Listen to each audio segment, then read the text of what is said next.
folks. Todd Tramonte here with my buddy Jason Simard. Brett Baker is out today. We like to have a conversation every week or two, no matter what. So sometimes you see all of us. Sometimes you see a couple of us. Maybe we'll let Brett do like a solo soliloquy one day and just ramble and do his own thing. But you never know. Topic for the day. We try to answer a question or kind of hammer through something that's on our mind. And as many of you know, we're all fans of Real Geeks. And so we've had some people telling us stuff that they think it would be fun for us to cover. And as long as it's valuable for us, we'll cover some of those things. So the topic of today is the paralysis of analysis, the delayed paralysis. Get it right, Todd. Listen, no, you're wrong. I'm right. It's called the paralysis of analysis, or as the Canadian says, analysis paralysis. Regardless of how you want to phrase it, a lot of us fall victim to this. Some of us more than others, but you've got too many options. I think our industry is plagued with this, by the way. Get yourself a real estate license, join the National Association. I'm sure it's similar in Canada. And then you're on 5 million email lists, and everyone's offering you stuff you can buy, ways you can market, teams you could join, brokerages you can start, franchises you can own. There's so many choices that some of us get bogged down in not making any choice or not making wise choices just because we're deluded by all the choices we have to make. And so you're analyzing all the right calls and you're not making any calls. And so you're not making any progress. I will defer to the man, the myth, the legend from Sims Real Estate, because I know this is a pet peeve of his. And then I'll share some of my thoughts, and then we'll bat it back and forth a little bit and see if we can help each other and add some value to folks that may be watching. So what's the downside of the analysis paralysis, Jason? Well, okay, so let's just put this in context, okay?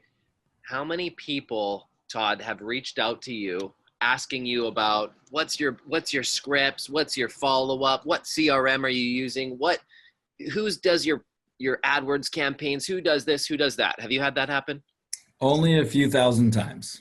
Yeah, and I have had that happen a lot too. And the common link that I find from all the people that are reaching out, because they're probably reaching out to you, they're reaching out to me, and they're reaching out to 100 other people, is they all have this thing called paralysis analysis. And what it does is it stops you from achieving what you want out of your life. The minute that you start overthinking and you get caught in your mind, you immediately stop doing stuff. Because what you're thinking is, well, I want to get everything perfect before I move forwards. And the reality of it is nothing is perfect. You'll never be a perfect realtor. You'll never have a perfectly run business. And the minute you accept that, it's a freeing thing. And so the difference between myself and somebody that maybe isn't achieving the goals that they have is just that I will take massive levels of action and I will adjust course versus sitting back and overanalyzing decisions. Having said that, though, Todd, and you've probably had this happen, you can easily lose your focus if you're too action-orientated. And what I mean by that is you're going to try a million things. Have you heard of the shiny object syndrome that plagues the industry of realtors? Squirrel. Yes, I've heard of it. And I fall victim to it probably as much as anybody. But I know where you're going. I'll plug in for a second and give it back to you real quick. But I'm a lot like you. I'm an action-oriented person. Most of my friends and other people would say, how do you get it all done? You're so decisive. You're so entrepreneurial. But I will say I'm a little different from you and probably Brett too, in that I have learned to be more analytical than I naturally am, because I've paid the price at times of being so action-oriented, so schizophrenic, and that I would chase the idea of the day and burned a lot of time, energy, and money lacking focus, like you're saying. Now, I'm not in any way vilifying or making it negative that you don't waste a ton of time analyzing anybody that's that way, because that's my natural bent. But I will say, when you can filter that through an appropriate amount of analysis, then you can remind yourself, like Jason's got such a clear three-pronged approach to his development and marketing. You get excited about a fourth thing, and then you go, oh, wait, hold on. That's not one of my 3 things. Maybe I'll evaluate that for later or something. So I'll kick it back to you, but that's how I feel about kind of your thought on the shiny object, the distracted squirrel, as it relates to taking action. You got to take the action, but you can't take it in 100 different directions. where I think we need to start with this one, Todd, because it may seem like a really simple thing, but it's a complex question that does come up, and it's something that I constantly am pushing people. You first have to start with understanding yourself, and it's the whole emotional intelligence piece that comes to running a business, just being good at what you do. And so if you know that you tend to be somebody that's easily distracted and has shiny object syndrome and can easily bounce with new ideas and is very creative and is a big picture thinker, I'm like that. Mm-hmm.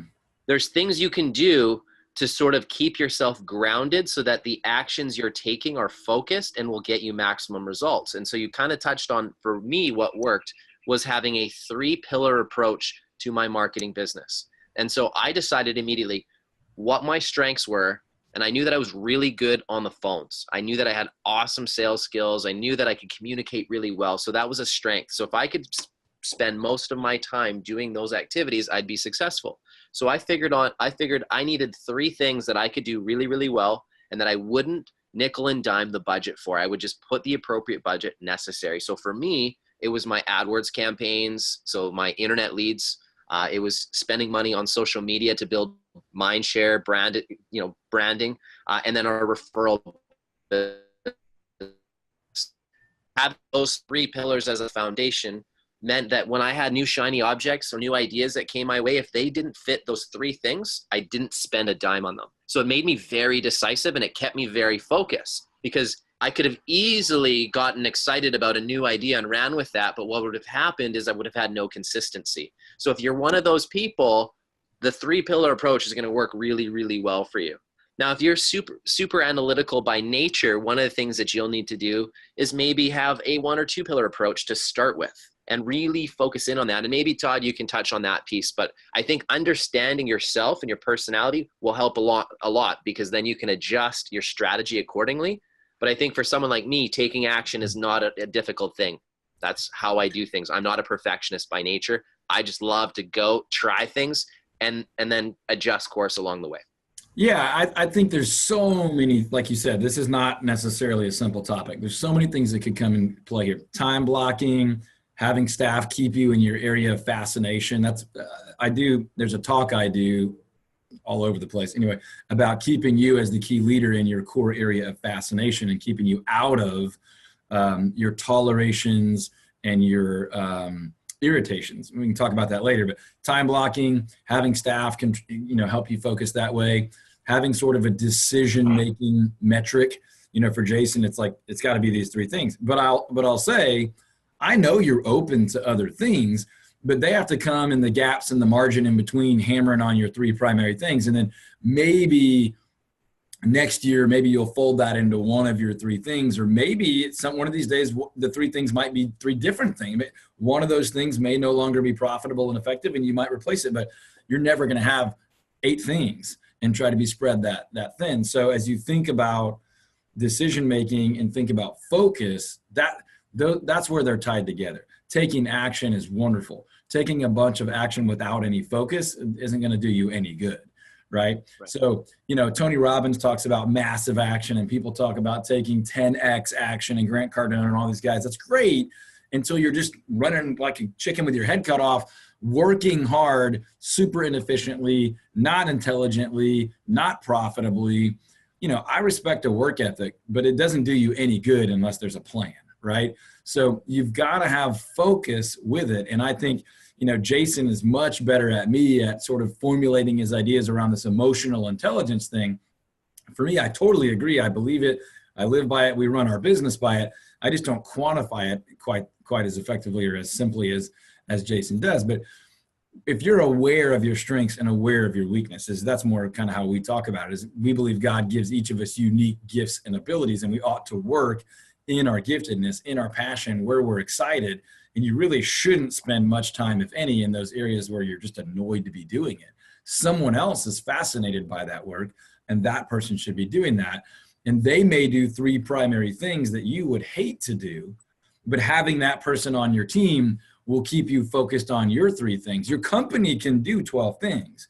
Now, you might not want 12 lead sources or 12 systems for serving a buyer client, but you've got to have multiple facets and systems and functions in your business, but you as the key leader should be focused on the most leveraged, most influential, most dollar productive, most relationally invested things, in my opinion. And Todd, yeah, what do you, for the people that are struggling with this analysis paralysis or paralysis analysis, whatever you want to call it, what's something that we could do to help them push through that? Because, you know, it's so common. I mean, I'd say 90% of the people that reach out to me have this problem. let's break it down a little bit. What are some of the things that you think people are most paralyzed by? Like, what are some of the decisions that an agent, broker, team leader is going to have to make that they just get hung up on? Let's just dig through some. Okay, well, first of all, I think it's the fear. I think people get stuck in the fear of, well, what if it doesn't work? What if I say the wrong thing? What if I do the wrong thing? What if I spend money and I go broke? Let's answer some of those. Okay, so what if it doesn't work? Well, guess what? If you don't do anything, it's not going to work. So currently you are guaranteeing it's not going to work. So if you try it and it is a total bomb, then you try something else. Or you realize that it's part of the process of learning, and that every time you learn something new as a child, like walking, you fell a lot. Right. Riding a bike, you had to fall. Those are all normal things. It doesn't mean that they won't work. It means you need to give it time. So for people that have analysis paralysis, number one is don't be afraid to fail. Right. Who cares what other people think? Number one, I think you need to stop worrying about that. You need to focus more on the actions and becoming a master of whatever it is you're doing. In our case, it's prospecting. It's appointments with buyers. It's building genuine connections with sellers where they trust you so that they follow your advice, right? So those are the areas that you need to work on. And so the more failing you do, the more success you'll have. And I think you have to just appreciate and understand that the best agents in this business, the best business owners have had setbacks and failures. Todd, you've had failures. I've had failures. Yeah. But the best agents have had the most failures. That's how they got there. That's the only way to be certain you're doing it right, is to have discovered some of the ways to do it wrong. Now, obviously, you can discover the right way to do some things from people, you know, that are willing to share with you ways that work for them. But let's just say right now that you're totally paralyzed by this whole online home search lead generation CRM database stuff, right? That's one of the most common things that I think people are like, well, you know, I could do this brand, that brand. I could use this brand and that CRM over there. I could use this automated email connected with that video thing, whatever. My argument is like, pick one and go. Now, I said a second ago, like, if it's a total bomb, do something else. And I believe that. But just because it didn't work the first day doesn't mean it's a total bomb. And that's kind of what Jason was talking about. Okay, tweak it, do a little bit differently, try a different approach. You just got to get in the arena and make a mess. Success is messy. Get in there and make a mess. Over time, you can clean it up. You can go from your 8 pillars to your 3 pillars. It's funny. Jason has his 3 marketing things. We have 3 pillars of our agent business. We have a lot of things in 3s for us. But the point is, you might need to try 6 or 8 and then kick a couple out and focus on what works and double down, double the budget, double the time, double the training, double the energy. The point is, I joke. I used to have a marketing assistant here who probably 3 times a week I would say, well, that's small business. And what that meant was more things are going to fail than are going to succeed. But the beautiful benefit of our industry and our business is you don't need a ton of things, right? Jason just talked about 3 primary business sources that feed a thriving, growing, really great business, right? You don't need 19. Now, you probably have 10 other lead sources. You just don't give a lot of time, energy, and attention to them. They come in 1s and 2s in the gaps between your big 3, right? So the point that I'm making is it's okay to jump in and test things and tweak and improve and get better, make mistakes. You should never quit on something on the 1st or 2nd or 3rd try. I usually have sort of a 6-month rule on most things, especially if it's a marketing source. We're going to try something. We're going to give it our full effort. We're going to dig deep. We're going to become experts at it. And then if it's not generating the ideal client, or if the conversion rate is low or the profitability is not right, then maybe we would say, okay, let's try something else. But only after we've dug really, really deep for a reasonable period of time. And usually if you'll do that, you'll find some level of success. So that's one where I would say, look, I have a favorite CRM, database, email follow-up, and all those things. And I'm happy to share that with people. But more importantly, the one that you use is the one that's going to work, right? You know, for home search leads and things, we use Real Geeks. They help sponsor the show. You've got, I mean, you know that we're all fans, but we have some other platforms that we integrate into things, but that's not as important as making a decision, running with it, making your mistakes, and rolling and learning on the fly. That's how success is had. What do you think? Yeah, no, I agree with what you're saying. And I think people just have to understand that at the end of the day, it is a simple business. It's really not rocket science. And I know people try to make it that, but you could literally have a pen and a piece of paper as your CRM system and absolutely dominate and crush it. In fact, we have whiteboards, we have pens and papers, and that's what we use. And that's what I look at on a daily basis. Do I have all the fancy CRMs? Yes, I do. But sometimes I just use old school paper that I look at where things are at. It doesn't matter. The key is the follow-up that you're making with the clients, with your prospects, and the consistency that you're doing it. And the fact that you need to come from a place of genuinely caring and wanting to be helpful and being able to elevate yourself as a differentiated professional in the eyes of the person that you're. Quick 10-second break to tell you about our sponsor, Real Geeks. Todd, Brett, and Jason all use Real Geeks as their website, home search, and prospecting database. Check it out at realgeeks.com. Now back to the show. Yeah, and I would just say and that means consistency. I was looking at some of the deals that we've closed from our. Oh, go ahead.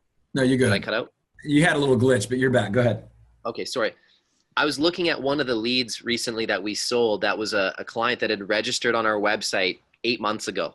And I was looking at all the follow-up pieces from when they signed up to when they actually became a client. There was a lot of touch points. There was calls, there was text messages, there was emails, there was so many different touch points. And then I thought, you know what? That's a common link with every single prospect. But every single piece of content, every message was consistent in us providing value and being helpful. That was like the consistent theme. At no point did we try and rush the process. We followed the pace of the client, but provided value along the way so that there was no way they would work with anybody else. And the key is none of their content was perfect. The videos weren't perfect. The messages weren't perfect, but the messaging was, we genuinely are here to help and we care. And there was a lot of consistency in that, but there was a lot of efforts. People think, oh, I make 1 or 2 phone calls and that client should be in the car and we should be looking at houses. Well, what we've learned is that's not the case. And, you know, the second call, third call is where the magic happens, but it's all the touches in between that are going to be making the whole process work. So I'm probably going off track here, but what I'm trying to get to is if you can simplify this through action and just focus, push through your paralysis by just doing stuff that's consistently in line with helping a client, a buyer and seller. And that will get you out of this whole funk of being worried about what happens next or what's, you know. Yeah, there's 2 things that you're bringing to mind for me. Number one, you talked about fear before, and we always fear the thing that is like super unlikely to happen, right? The scenario in your mind that you fear is never happens, right? You know, on the one hand, not enough people are paying attention to you or thinking about you so that if you fail, they're going to remember it. It doesn't matter, you know. The other thing that I sort of want to zero in on a little bit is nobody has anything perfect, right? I mean, you can get on Facebook or YouTube or go to a conference and there's an agent over there that did 4,000 transactions last year. And then there's this agent over here that only did 26 transactions, but he made more money than that guy, right? And you're like, oh, I want to be like him. I want to be like him. I can't choose a database. I can't choose to do radio. I can't choose to do direct mail. I can't hire that person. I can't commit to a salary because I don't have it all figured out. Well, guess what? Those people don't have it all figured out either, right? Now, they've got more mistakes. They've got more life lessons. They got more battle scars. They got more confidence. They got more track record. Yeah, sure. A lot of those people do. But trust me, we don't have it all figured out. We're helping each other. We're saying, dude, I keep running into this. How do you fix that? Hey, do you have a better technology resource for this? Hey, what are you guys saying now that this is coming up when the market's shifting? I was just chatting on a quick Facebook Live in a Facebook group I've had going for a long time, just saying, hey, we just shot this video for our target market based on what's happening in our area. Are you guys seeing the same things? What are you saying? What are you experiencing? I'm checking in. I don't have it all figured out. You know, I'm pretty confident I'm a fairly sharp guy and that we care for our clients, but there are times that I want to pick somebody else's brain. No one has it all figured out. Trust me, the top agents all across the country are changing and tweaking and improving. And if you've ever heard of Kaizen, it's this process of constant improvement, right? We're never finished building. We're never finished learning and improving. So don't allow yourself to get trapped in the idea that you've got to get it all perfect before you can make a decision, or you're waiting for that next release from that provider. It's never going to be perfect. You know, the software is not going to be perfect. Your script's not going to be perfect. Your process, your staff. I commend people that want to deliver world-class value. Like, that's the root of everything we do. But you've got to alleviate the fear knowing you're going to make mistakes, and you've got to stop believing the lie that it's ever going to be perfect. And if you can do those two things, then a lot of what we've been talking about, just make a choice, commit, improve over time. If it totally tanks, then change course, make a shift. But really what's likely to happen is you're going to get better and better and better over time. And then you'll get better at making those decisions and not waiting through the process of paralysis, because you'll build confidence in your decision-making ability as you have wins and successes. Here's the thing. I think we're gonna start bringing this to a wrap here, but I want to put this out there. If you're in a funk, or you feel like, oh, I don't know what to do, you have analysis paralysis, the only way that you can push through that is to do something. And so do that thing that you're afraid of, do that thing that you're worried about, or that you said you were going to do that you've been putting off, and just start doing it and embrace the grind. And so anytime any of my team members are feeling like they're in a slump, I always quickly look, okay, what have your activities been looking like? Well, yeah, they've been slacking. Okay, you've been gone every weekend for the last 3 weeks. You've had this, that, blah, blah, blah. Okay, well, how do you get out of that? Well, you pick up the phone. And so that's where, if you have consistent lead sources and a foundational pillars to sort of feed you, you get and you start following up with it. Who cares if it's perfect or not? I don't care. I'll never, ever, ever fault somebody for trying and hustling and making things happen, you know? And that's the only way to get out of a funk. And that's the only way to break through the whole analysis paralysis, is actually doing stuff. Now, if you need help in how to systemize your business and give you some foundation and maybe some direction, you know, reach out to any of us. We're happy to help you with that. But at the end of the day, we can literally give you the full blueprint to exactly what we do. But if you're not willing to put the actions behind it, you're not going to get the results. That's just as simple as that. It's all action-based, baby. Yep. We'll have people that jump in coaching or consulting groups with me. They just came out of somebody else's. They're thinking about 2 other ones. Like, you can get all the information you want in the world. You got to do something. There's a great little success quote out there. I don't even know who said it. It wasn't me, but it says, what you can't do, you must do. And what you must do, you can do. And you just got to cycle your thing. Like, get off my butt, do something. Even if it's scary, do it anyway. And I like Jason's final thought there. Like, if you don't know what else to do, pick up the phone and just start hustling. You know, go do an open house, go knock some doors, talk to some live human beings that may or may not want to buy or sell something. Get in the groove, get a win. Around here, we say success is contagious. You know, keep the momentum going. Go hustle, go grind it out. Jim Rohn says you can make up for in numbers what you lack in skill. You know, if you're not feeling like you're on the top of your game today, go grind it out for a little bit. You'll get a win. You'll realize you are pretty darn sharp. You've put in the work. You've done a lot of analysis. Now stop it and just go take some action. Get some wins. Wins will generate more wins, generate more encouragement, generate some celebration. Have fun. You know, this doesn't have to be a beating. Have fun. So I think we would both agree, if you've been, you know, paralyzed by trying to make a decision for a while, you got 48 hours. We're giving you a 48-hour clock. Go make a decision, do something, get on it, start taking some action. Let us know if we can help, and, you know, celebrate some victories. Any final thoughts? Yeah, stop reading books and do something. I mean, it's great to read books, but that only feeds into paralysis analysis. I don't read a million books like Todd, because I'm too busy doing things and actually creating my own books. Do you know what I mean? Like, you get experience in life You can read books over and over, and it's great. Believe me, I'm not saying don't further your knowledge, but you'll learn a lot more from actually getting your own experiences and doing things. So that's just my thoughts. If you like a really good book recommendation, though, The Go-Giver. That's how I built my whole business. It's around that philosophy. But I haven't read 100 other books since then, and I don't need to read 100 other books. I need to go and create my own book. So there you go. That's my thought of the day is stop reading and following up and asking a million questions of a million people and start doing something. You know what it is. You just maybe are afraid to do it, or you're trying to give yourself an excuse not to, because you've got this drunken monkey in your mind that's saying, oh, don't do this, don't do that. That's just your brain trying to sabotage you. And it's from the dinosaur era where, that protected us from getting eaten. So it's not logical. Put it to the test over and over and over. All the things that you're afraid of, put it to the test and watch what happens. You'll grow and you'll have so much more success from it. So that's my thoughts. There you go, people. There you have it. Quit being paralyzed by all of your analyzing and get out there and take some action. If we can help you, let us know. We'll see you on another one of these soon. It's good for us. It's good for you. All right, over and out. Yes, I want to stop.